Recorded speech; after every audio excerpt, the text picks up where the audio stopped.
Okay, guys, I love this project because you can do so many things with it. And you learn about something cool called perspective. So perspective is making things look like they come off or are 3D on your paper. So if you look at this farm, which is our final example, you can see that these plants here and all our crops here look like they're getting further and further away from us. But that's not the case. This piece of paper is flat. It's just an illusion. All right, so here's how to create that illusion. Now this is our final step. You're probably not gonna get your picture to look like this, but that's okay because we're gonna spend 1, 2, 3 days on this project. Right here, I'm gonna show you your goals for today. So you guys will need a pencil, a ruler, and a piece of paper. Notice I'm using a marker, but I'm using a marker so that you can really see my lines. I want you guys to be using pencils today. Now your first step is, of course, writing your name on the back. So make sure you write your name, table number, I'm sitting at table 1, and your teacher's name, okay? Every time you do an art project in here, I want this on the back of your artwork. Then turn your paper over. You're going to work on this side that does not have your name. All right, so our first step is actually right here. I have this on your tables, and right here are the steps, 1, 2, 3, 4. So if you forget when I'm saying the steps, or if you forget when you get back to your table, you have this to look at. It will help you remember. So I look over here. My first step is to draw my horizon line.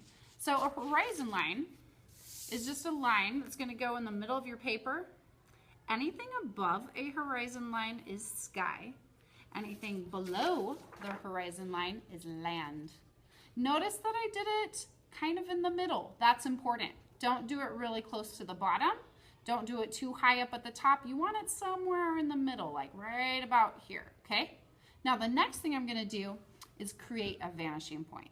So with a very tiny dot, I don't want my dot to be big, I'm going to put a dot in the middle of my paper. Again, you want it to be towards the middle. It's okay if it's a little off center, but in the middle, around here, okay? And it has to go on the horizon line.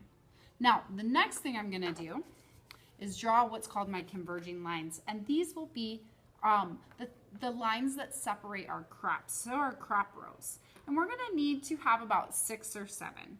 So I wanna space them out to where they're not too close together, but not too far apart. And I'll show you what that looks like.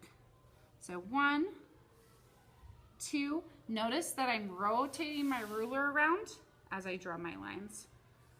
3, 4, 5, 6, and I'm gonna have 7. 7.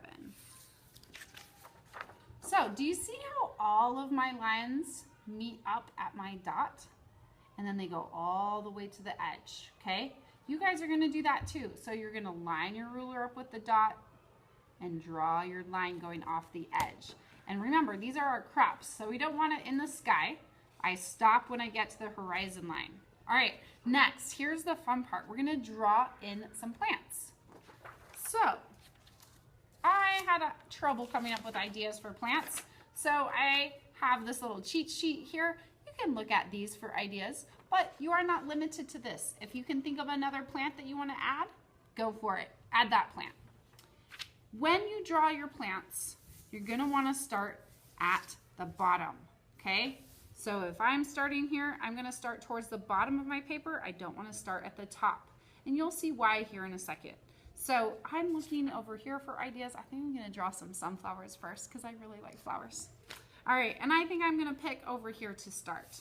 So when I draw my first flower, I wanna draw it big. And guys, it's okay if this flower goes off the page. In fact, that's gonna make your picture look kind of cool if you make stuff go off the page.